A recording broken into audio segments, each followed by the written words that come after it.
In science, that's where you get down to your hard physical facts, your hard physical evidence. You can say, and I believe these are the cause and effects afterward and so on, but what happened was this particle struck that particle. Always has to come down to something demonstrable or immediate in truth. That's the nature of science. Such then is our doctrine. And in addition, we must maintain that besides scientific knowledge, there is its originative source, which enables us to recognize the definitions. Humanity slept for centuries while this was forgotten. Aristotle synthesized a lot of what Greek culture had going on at the time, but also, like Locke and Jefferson and the founding fathers of America, they laid down a foundation for what came in the future, which he himself never got to see the fruits of, which took place over the time of the Roman Empire. And when Aristotle's thoughts, the ones we're looking at here, were forgotten, the Dark Age began. When Aristotle's thoughts came back, the Renaissance is the name of that era, and the scientific revolution was the culmination of the fomenting of Aristotle in the culture of Europe for several hundred years. These things that we're looking at here sound really, to me they sound modern. It seems impossible that in a time where they believed these, centuries lay in front of them where people believed the world was flat. You know, it's incredible, but it's the case. Now, continuing.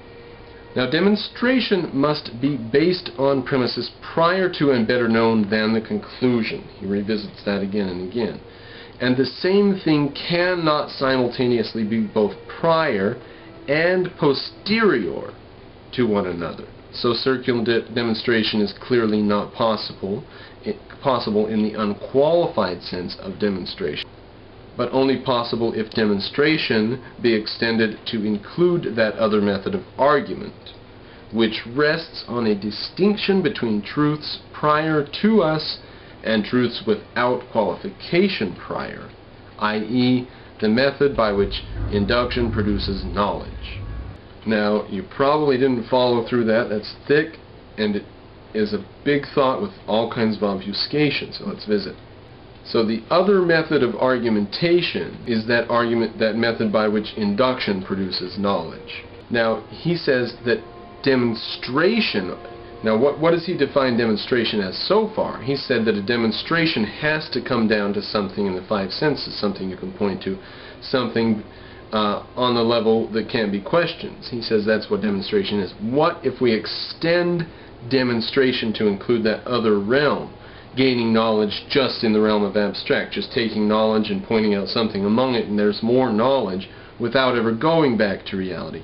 He says only if you include demonstration, you extend the definition of demonstration to that sense of the word.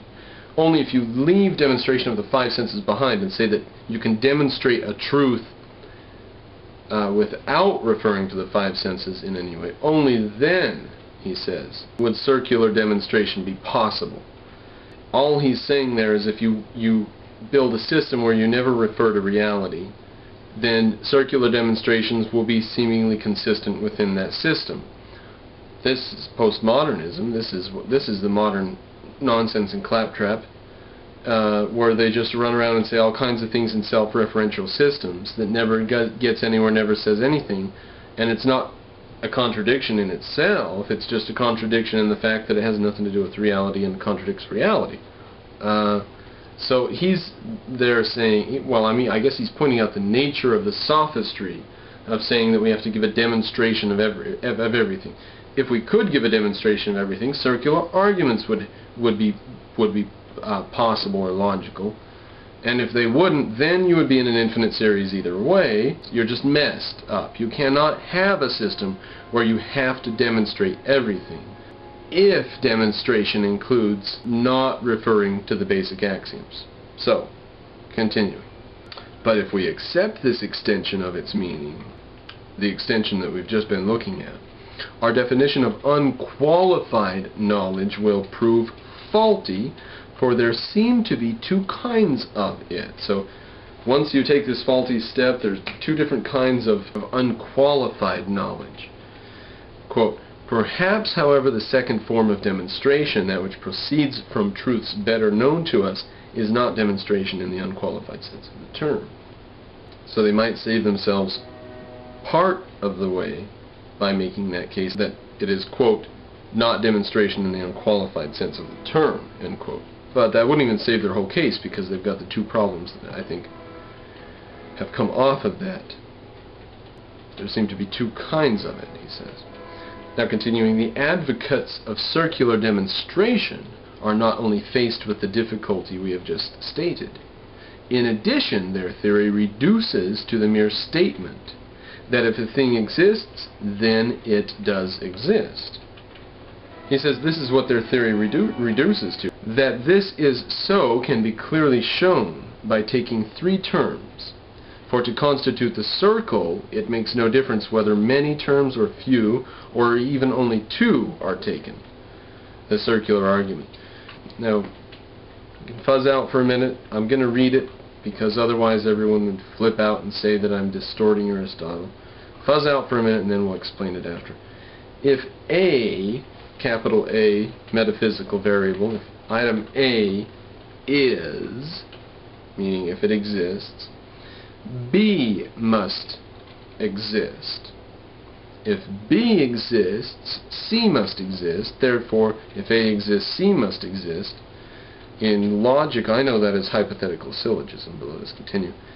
Since then, by the circular proof, if A exists, B must exist, and if B exists, A must exist. A may be substituted for C above. So if you're floating, just go ahead and put A in where C is.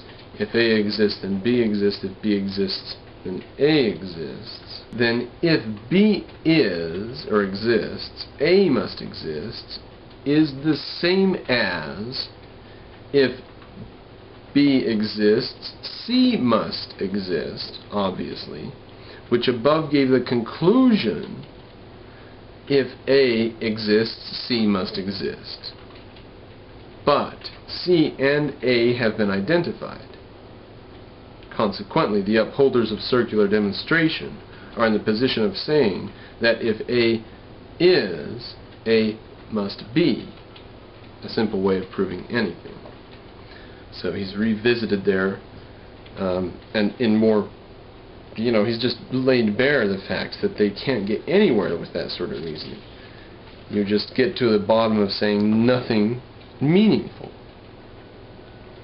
Moreover, even such a circular demonstration is possible except in the case of attributes that imply one another, viz. Peculiar properties. Now, it has been shown that the positing of one thing, be it one term or one premise, never involves a necessary consequent. That's interesting. He does hold that this needs to be proven. Analytic's first book, chapter 25. It's on page 63. We're on page 16. So, if your feathers get all bound up about this, don't worry. Now, it has been shown that the positing of one thing, just saying this is true, just putting a fact out there, being a term or a premise, never involves a necessary consequent. In other words, you can't draw a conclusion from one thing. Two premises constitute the first and smallest foundation for drawing a conclusion at all, and therefore, a fortiori, for the demonstrative syllogism of science. For the demonstrative syllogism of science. If then A is implied in B and C, and B and C are reciprocally implied in one another and in A, it is possible, as has been shown in my writings on the syllogism, to prove all the assumptions on which the original conclusion rested by circular demonstration in the first figure. I bet that's tedious, but that's not what lies ahead of us right now. He gives a reference for where that can be proven in the Analytics, Book 1, Chapter 25. But it has also been shown that in the other figures, either no conclusion is possible, or at least none which proves both of the original premises.